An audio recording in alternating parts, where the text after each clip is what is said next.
Oh, ça suffit, Kevin. Y a pas de quoi se mettre dans un état pareil. Il ne t'a piqué que des barres chocolatées. Oui, mais elles étaient pour elle. Quoi? Ces barres chocolatées étaient pour la plus merveilleuse, la plus gracieuse et sublime femme à avoir foulé le sol de la terre. Ces barres, tu les avais achetées pour Naomi Campbell? Pour l'agent de police, Habib. C'est pour Habib, c'est pour elle que je les ai achetées. Une bonne grosse barre, ça fait toujours plaisir. Je l'ai aussi vu avaler des saucisses, des œufs et des petits pois. Et c'est pas en lui offrant une boîte de chaque que tu pourras la séduire. Non, non, non, non, non. Maggie n'est pas une fillette qu'on peut avoir avec des sucreries. C'est une femme mûre. Et si tu veux vraiment impressionner une femme, tu dois te conduire en homme. Être vraiment. Oui, tout à fait, c'est ça. Elle ne te prêtera aucune attention si tu es trop doux. Tu dois être ferme. Oh, oui. C'est ainsi que j'ai été avec ma femme. Ferme. Un jour, je lui ai dit dans ton sec, si je veux passer une soirée au bistrot à me saouler, je le ferai, que tu le veuilles ou pas. Et j'exige que mon dîner soit sur la table quand je rentrerai. Et est-ce qu'elle a suivi vos consignes? Je n'en sais rien, je ne l'ai plus jamais revue. Encore et toujours occupé. À quoi bon créer le numéro d'urgence pour le signalement rapide des vols de cartes et leur opposition instantanée si à chaque fois qu'on le compose, ça sonne occupé? Raymond, avez-vous acheté un cadeau d'anniversaire pour la reine? Oui, ça pose un problème. Savez-vous à quand remonte mon dernier cadeau? Mais à votre dernier anniversaire, je pense. Un jeu de clés plates et une pince multifonction, ça n'est pas un cadeau. C'est une invitation à te coller ma main sur la figure. Tu es une triple andouille, Raymond. De nos jours, les postes de police n'envoient plus leurs bons vœux au monarque. Notre reine et sa famille passent pour des clowns. Vous devriez lire un peu la presse.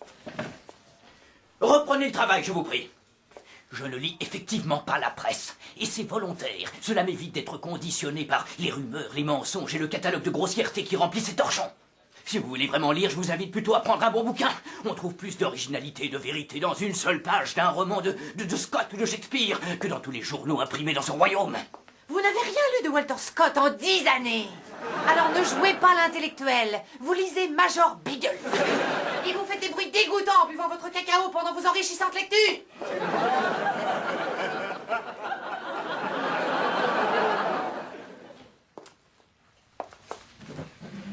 C'est vrai ce qu'elle a dit, chef?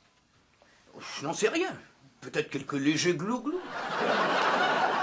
Non, est-ce vrai que vous lisez Beagles? C'est ce que mon petit frère lit en ce moment, il a 10 ans. Eh bien, il faut s'en réjouir, ça pourrait être pire. Parce que même Beagles a énormément de choses à nous enseigner. Comme la loyauté, le courage, l'honneur. L'amour entre hommes. Oui. Je vous demande pardon? Mais bien sûr, il en est. Beagles et George sont amants. C'est absolument évident. Ce que j'apprécie justement dans cette histoire, c'est qu'elle donne une image très positive du couple homosexuel.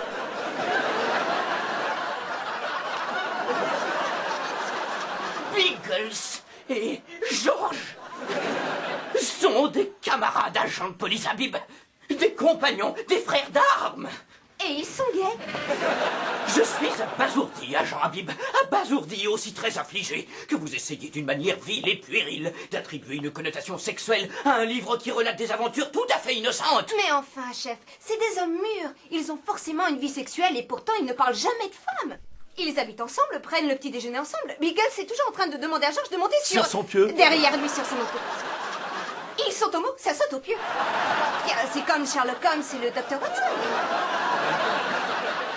Deux hommes qui habitent sous le même toit. Il se passe parfois des mois entre deux enquêtes. À votre avis, qu'est-ce qu'ils fabriquent pendant tout ce temps?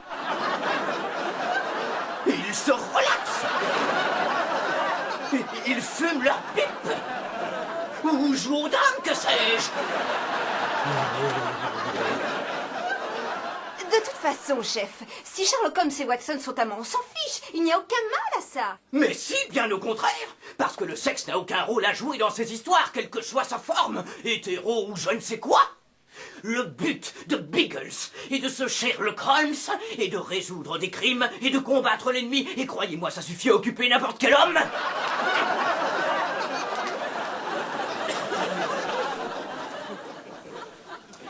Je fais une collecte pour le cadeau d'anniversaire de Sa Majesté, est-ce que... Je n'ai pas le temps de m'occuper de foutaises du style cadeau d'anniversaire et Beagles. Moi et mes officiers, on est plongés dans une enquête. On fouille, on en a jusqu'aux genoux. Mes officiers et moi.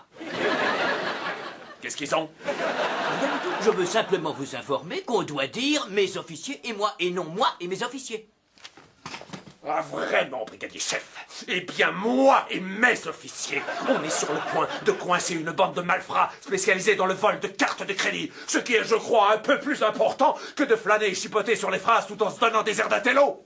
Les règles de grammaire, qu'elles me donnent des airs d'intellectuel ou pas, sont faites pour que nous puissions former des phrases compréhensibles. Et pas seulement pour nous, mais pour tout le monde. Si vous alignez des mots sans vous soucier de leur ordre, cela conduira à de très grandes confusions. Donnez-moi ce calepin, inspecteur. Je lis. Le criminel a filé dans mon dos et s'est cassé son membre postérieur en voulant sauter. Si vous permutez les mots, on obtient quelque chose comme le criminel en voulant sauter a enfilé son membre dans mon postérieur et s'est cassé le dos. Ah, d'accord, je vois. Eh bien, retournez vous amuser à mettre vos mots dans le bon ordre. J'ai envie de vous être tiré tranquille ici. Je voulais dire, j'ai envie d'être tranquille ici, tirez-vous. Tiens.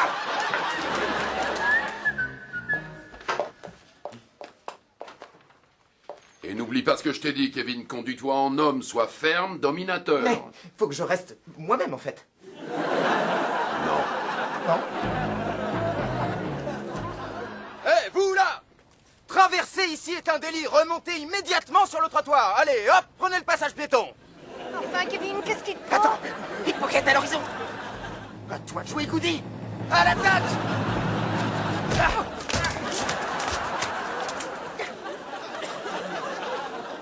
Le crime est une maladie, et moi je la soigne. C'est Michael, l'un de mes petits-fils. Il est venu pour m'aider à porter mes provisions. Il a écrasé mes bonbons, grand-mère. Ne dis pas de sottises, chérie. Je t'ai pas acheté de bonbons, enfin. Inadmissible. Allô? C'est bien le numéro d'urgence pour le signalement rapide et l'opposition Oui, je reste en ligne. Ah oui, allô? Oui. Je voudrais signaler la perte de toutes mes cartes de crédit. Oui, mais avant, je tiens à vous faire remarquer que les termes numéro d'urgence, instantané et rapide n'ont pas leur place dans votre intitulé.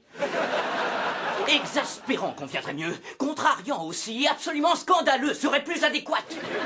Non, madame, je n'accepterai pas vos excuses, ça paraît évident, vous vous moquez de moi. Je suis sûr que vous vous contrefichez de savoir que j'ai dû écouter 17 fois de suite votre sonate de Brahms. Quoi, allô? Allô? Chef, Quoi? retrouver la trace d'une carte de crédit, ça va vous intéresser. Vous allez adorer.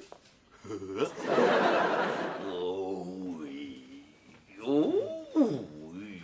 Oh, gnouf, oh, gnouf, oh, gnouf, oh, gnouf, oh, gnouf, oh, gnouf, oh, gnouf.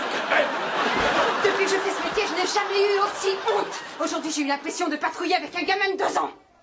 Écoute, c'était un vieux bizarre, avec un impair, et il attendait devant l'école. J'ai fait mon devoir en sautant sur ce type. Kevin, c'était le concierge de la maternelle. Circule, fiche-moi la paix maintenant, t'es qu'un boulet. J'en ai assez. J'ai l'impression de perdre mon temps. C'est sûr que je vais finir par démissionner.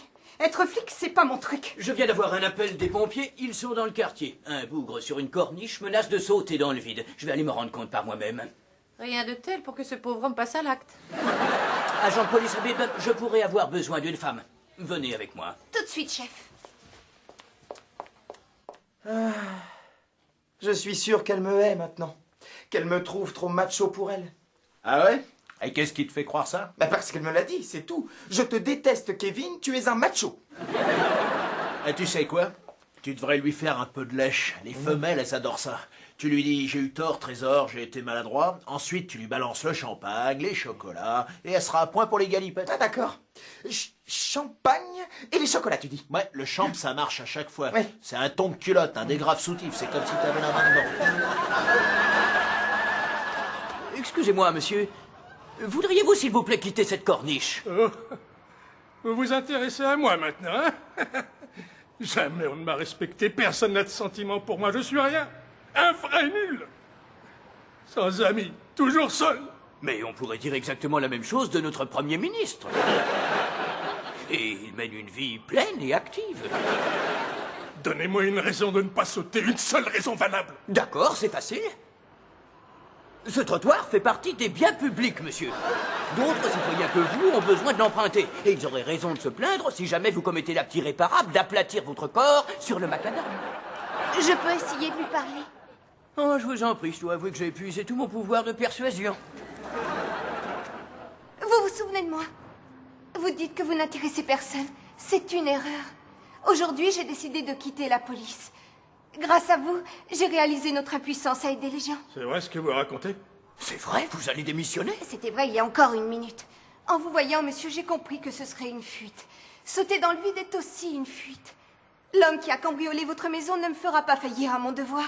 Et il ne doit pas vous faire renoncer à la vie. Il a déjà volé votre télé. Ne le laissez pas voler votre identité. Réfléchissez, il est encore temps.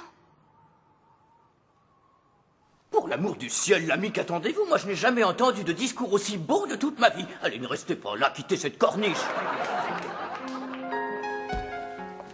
Je suis extrêmement fier de vous, agent de police, Habib. Ce n'est pas de votre faute si cet idiot a sauté quand même. Brigadier chef Fowler, vous êtes en état d'arrestation. Je vous demande pardon, inspecteur Grimm. Une carte de crédit vous appartenant a été utilisée pour louer un véhicule qu'on a arrêté ce matin avec à bord 500 grammes de drogue dure. Vous savez parfaitement qu'on m'a fait les poches et que mes cartes de crédit ont disparu. Ah, vraiment? Elles n'ont pourtant pas été déclarées volées. Est-ce que je fais erreur? Non, chef. Quand vous êtes-vous rendu compte de ce vol de cartes au juste? C'est ce matin, lors du briefing, Ah j'ai... oui, et vous ne l'avez toujours pas signalé 8 à 9 heures plus tard. Mais si, bien sûr, j'ai essayé, c'était constamment occupé. Quel effet ça fait de se retrouver dans la peau d'un criminel. On a moins envie de se donner des grands airs et de jouer l'intello, hein, Rémi? On a arrêté le dealer qui a volé vos cartes. Mais ça va être plutôt amusant de voir tout ça marqué dans vos états de service, carte de crédit volée, implication dans un trafic d'héroïne. Et tâchez d'être plus prudent à l'avenir, brigadier chef. Merci, Derek, j'y veillerai. Inspecteur Grimm, on me signale un cambriolage. Écoutez, sergent Dawkins, combien de fois faudra-t-il vous rappeler que je fais partie de l'élite de la police? Les vulgaires cambriolages ne sont pas dans mes attributions, alors envoyez l'uniforme sur le terrain. D'accord, agent de police Habib, la maison de l'inspecteur Grimm vient d'être cambriolée. Tout le monde dans les voitures, allez, allez! Souhaitons que ce petit cambriolage lui fera rabaisser son caquet. Sûrement, quand il verra que c'est un canular. C'est drôle tout de même, des fois j'arrive pas à relire ça. Je trouve la plaisanterie douteuse, Patricia. Mais il n'aura pas à rentrer chez lui, il sera sur place. Merci. Rien à foutre. J'ai peur que le sergent Dawkins n'ait quelques reproches à vous faire. C'est notre 10e anniversaire de vie commune et tu ne m'as rien offert. Je ne comprends pas pourquoi vous accordez autant d'importance aux cadeaux, Pat. Personnellement, je déteste ce genre de comportement. Alors qu'ils viennent de se conduire comme des goujats, ils croient pouvoir tout arranger avec quelques chocolats et une bouteille de champagne. Moi, j'adorerais qu'on m'offre des chocolats et du champagne. Pour un anniversaire, passe encore. Mais un homme qui essaierait de me séduire de cette façon prendra sur le champ la main sur la figure. Qu'est-ce que tu veux, Kevin? Qu'est-ce que tu as? Qu'est-ce que tu planques dans ton dos? Rien du tout. Comment ça? Rien du tout? Rien sauf les chocolats et le champagne que je vous ai demandé d'aller m'acheter pendant que j'étais perché tel un pigeon sur la corniche. C'est bien ça, Goody.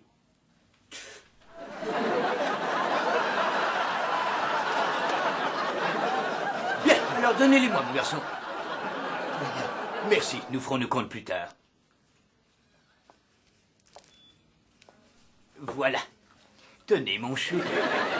Mais je l'avoue, je suis profondément déçu que vous ayez pu croire que j'oublierais notre anniversaire. Et peut-être vous arrive-t-il aussi de douter des sentiments que j'ai pour vous? Oh, pardon, Minou. Ah, ma chère Maggie. Écrit avec un seul G et un Y. Désolée d'avoir arrêté le concierge de la maternelle. À quand les galipettes? Je t'aime, Kevin.